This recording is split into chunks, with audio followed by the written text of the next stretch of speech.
CBS News correspondent Natalie Brand is standing by at the White House to talk more about this, specifically the Pope's politics. Natalie, good morning to you. How is the White House reacting to the first American Pope?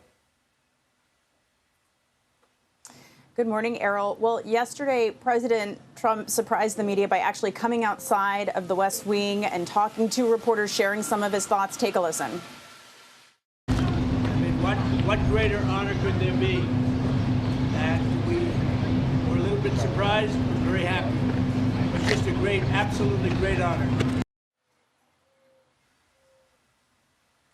So you heard him saying it's an honor for the United States. He was also asked whether he plans to meet with Pope Leo. He said they've already called him. He had earlier posted on social media that he looks forward to meeting with the new Pope. Now, Vice President J.D. Vance, who converted to Catholicism a few years ago, also posted on social media a message of congratulations and saying that he's sure millions of American Catholics and Christians will be praying for his successful work leading the church. Errol.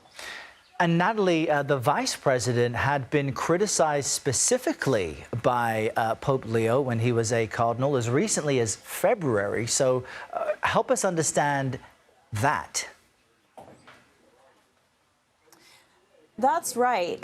Pope Leo, as a cardinal, was not shy about sharing his opinions on social media. If you look at his account, he's actually reposted or reshared a number of messages, including criticism for the vice president when it comes to his stance on immigration, particularly comments that he had made about Christianity and how he views that in the context of loving others and the larger world.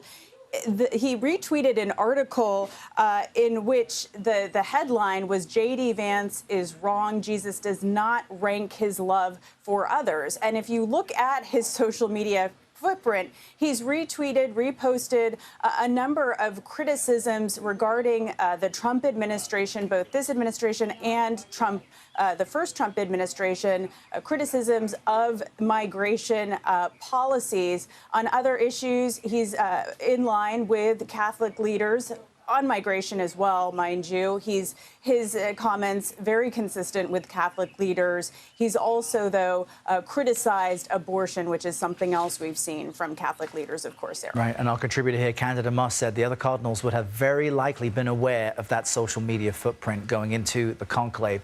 I want to switch gears to another big headline. Top Trump officials heading to Switzerland. They're set to take part in trade talks with China. What should we expect from that?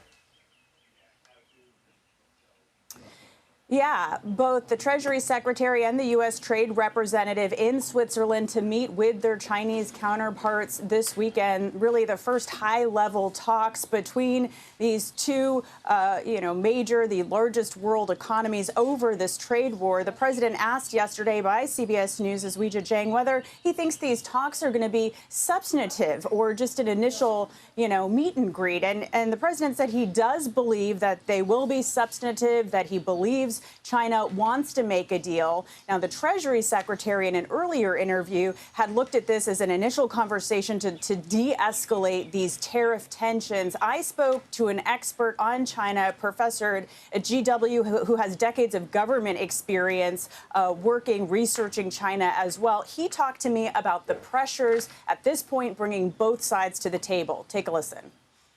The big stock market decline, the bond market situation, the reduction of the importance of the American dollar, all of these things have been seen and need to be remedied right away.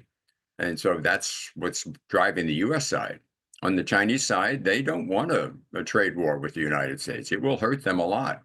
And they're sort of isolated. They don't want to be isolated.